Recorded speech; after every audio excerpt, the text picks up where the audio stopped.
Hello students, welcome to my channel. Today we are going to do the new topic of this chapter, importance of statistical information. This is one of the most IMP topic, so please listen carefully. Students आइए start करते हैं importance of statistical information.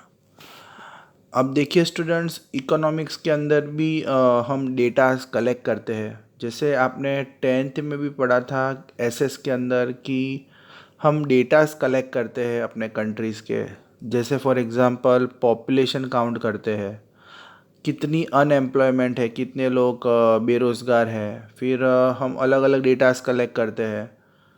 तो economics के अंदर भी हम लोग क्या करते हैं, डेटास कलेक्ट करके उसको रिप्रेजेंट करते हैं, तो हमें पता पड़ता है कि कंट्री के अंदर क्या क्या हो रहा है। जैसे फॉर एग्जांपल अगर हम डेटास कलेक्ट करते हैं तो सबसे पहले ये जो डेटास होते हैं स्टैटिस्टिकल इन्फॉर्मेशन होते हैं। स्टैटिस्टिकल इन्फॉर्मेशन का मतलब होता है जो हम अलग अलग डेटास कलेक्ट करते हैं हमारे कंट्रीज़ के, तो उससे हमें क्या पता पड़ता है। तो आइए देखते हैं क्या है। स्टैटिस्टिकल इंफॉर्मेशन सपोर्ट और कंफर्म अ प्रिंसिपल। प्रिंसिपल का मतलब होता है आइडियाज़। जैसे हम डेटास कलेक्ट करेंगे तो हमें अलग अलग आइडियाज़ समझ में आएंगे। फॉर एग्ज़ाम्पल इकोनॉमिक्स के अंदर है ना, सबसे पहले हम ह्यूमन बिहेवियर जो होते हैं उसके डेटास कलेक्ट करते हैं। अब मैंने आपको अपने प्रीवियस वीडियो में बताया ही था कि जो ह्यूमन बिहेवियर होता है वो क्या होता है।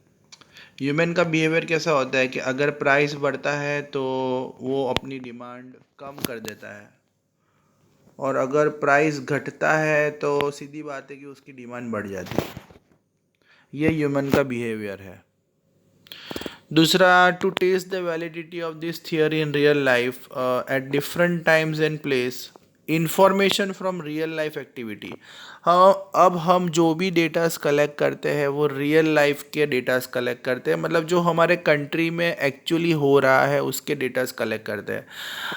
अब डेटास तो क्वांटिटेटिव टर्म में ही कलेक्ट होंगे, क्वालिटेटिव टर्म में तो कलेक्ट होने वाले नहीं है। क्वांटिटेटिव टर्म्स का मतलब होता है नंबर्स। जो भी हम डेटास कलेक्ट करेंगे वो क्वांटिटी में रहेंगे।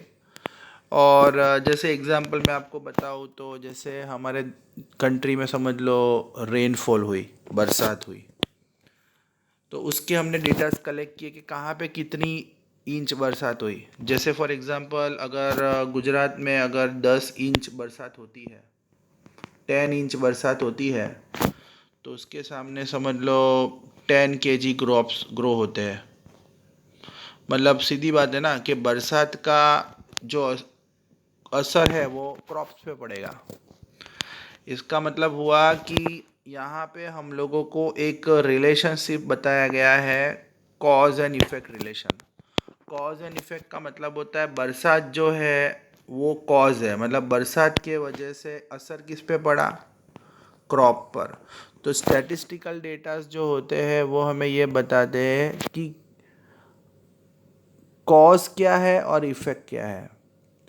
जैसे एक और एग्जांपल देके समझाऊँ कि प्राइस जो है वो क्या है। प्राइस क्या है, प्राइस कॉज है। भाई प्राइस बढ़ता है या घटता है उसका असर तो सीधी बात है ना डिमांड पे होता है ना। समझ में आ रहा है आपको मैं क्या बता रहा हूँ कि जो कॉज है वो क्या है, वो प्राइस है। अब प्राइस बढ़ेगा तो डिमांड घटेगा, और प्राइस घटेगा तो डिमांड बढ़ेगा। तो यहाँ पे हमें कॉज एंड इफेक्ट रिलेशनशिप बताया गया है। तो स्टैटिस्टिकल डेटास जो होते हैं उससे हमें पता पड़ता है कि कौन सी चीज़ बढ़ी जिसके वजह से उसका असर दूसरे पे पड़ता है। प्राइस बढ़ता है तो डिमांड पे असर पड़ता है, बरसात ज़्यादा होती है तो क्रॉप पे असर पड़ता है। तो इसे हम कॉज एंड इफेक्ट रिलेशनशिप के नाम से जानते हैं। दूसरा है give an idea about the changing trend of economic parameters. अब चेंजिंग ट्रेंड्स का मतलब होता है कि अगर हम डेटास कलेक्ट करते हैं तो हमें ना बहुत सारी चीज़ों के बारे में पता पड़ता है। जैसे फॉर एग्जांपल मैं आपको बताऊँ तो यहाँ पे अगर हम डेटास कलेक्ट करेंगे, जैसे आपने रिलायंस कंपनी के डेटास कलेक्ट किए 2018 के, 2019 के, 2020 के, तो आपको उसका सेल का जो टर्नओवर है वो पता पड़ेगा। जैसे आपने समझ लो 2018 का डेटा कलेक्ट किया, उसमें 2 करोड़ प्रॉफिट था। 2019 का डेटा कलेक्ट किया, उसमें 3 करोड़ का प्रॉफिट था। तो इससे आपको क्या मालूम पड़ रहा है, डेटा जो आप कलेक्ट कर रहे हो 2018 के 19 के, तो इससे आपको पता पड़ता है कि भाई 18 में 2 करोड़ कमाए थे और 19 में 3 करोड़ कमाए, मतलब उन्होंने प्रॉफिट ज़्यादा कमाया। 18 में 2 था तो 2019 में 1 करोड़ एक्स्ट्रा कमाए। तो इससे हमें पता पड़ता है कि भाई डेटास कलेक्ट करने से कि भाई क्या उन्होंने इम्प्रूवमेंट किया या नहीं किया। एक और एग्जांपल है यहाँ पे एम्प्लॉयमेंट। जैसे आप डेटास कलेक्ट करते हो तो आपको एम्प्लॉयमेंट के बारे में पता पड़ता है। जैसे फॉर एग्जांपल हमारे देश में पहले कितने लोग बेरोज़गार थे, अभी कितने हैं, और कितने लोग काम कर रहे हैं। जैसे फॉर एग्जांपल आपने देखा कि 2018 के अंदर 2018 में 3 लाख लोग के पास काम था। एग्जांपल है ये। 2019 में 2019 में 4 लाख लोगों के पास काम था। मतलब इससे आपको समझ में आता है कि भाई कितने लोग काम कर रहे थे। डेटास कलेक्ट करने से आपको एक चीज़ आइडिया आती है कि भाई कितने लोग काम कर रहे थे। 18 में 3 लाख काम कर रहे थे, 19 में 4 लाख, मतलब 1 लाख लोग ज़्यादा काम कर रहे थे। तो ये जो चीज़ होती है ना, वो हम लोग डेटास कलेक्ट करने से पता पड़ता है कि भाई पहले कितना था और अभी कितना है। इससे आप डिसीजन ले सकते हो कि कंट्री में इम्प्रूवमेंट आया कि नहीं आया। फिर आप कंपैरिजन भी इजीली कर सकते हो। अगर आप स्टैटिस्टिकल डेटास कलेक्ट करते हो तो आप अलग अलग स्टेट के या कंट्रीज़ के डेटास को कंपेयर कर सकते हो। जैसे अगर हम देखो तो इंडिया का जो इनकम है, नेशनल इनकम का मतलब होता है हमारे कंट्री में कितना पैसा आ रहा है। नेशनल इनकम का मतलब हमारे देश ने कितना पैसा कमाया। 1951 से लेकर अगर 2015 के आप डेटास निकालो तो आप कंपेयर कर सकते हो कि इंडिया ने कितना कमाया। अमेरिका का डेटा कलेक्ट करो, यूके का डेटा कलेक्ट करो, चाइना का डेटा कलेक्ट करो, फिर अपने कंट्री के डेटा को दूसरे की कंट्री से कंपेयर करो, तो हमें आइडिया लगेगा कि भाई हम आगे हैं या वो आगे है। तो कंपैरिजन भी इजीली कर सकते हो, इसलिए तो हम डेटास कलेक्ट करते हो। आप भी तो डेटास कलेक्ट करते होंगे। जैसे फॉर एग्जांपल आपके मार्क्स आते हैं, फिर आप अपने फ्रेंड्स के मार्क्स के साथ उसे कंपेयर करते हो, तो आपको पता पड़ता है कि वो आगे है कि आप आगे हो। वैसे ही आप डेटास कलेक्ट करो, फिर आप अपने कंट्री के नेशनल इनकम को, मतलब हमारे देश में कितना पैसा आया, उसको कंपेयर करो दूसरे के कंट्री के इनकम के साथ, to make the precise presentation of fact. तो प्रेसाइज का मतलब होता है क्लियर। प्रेसाइज का मतलब क्या होता है स्टूडेंट्स? क्लियर।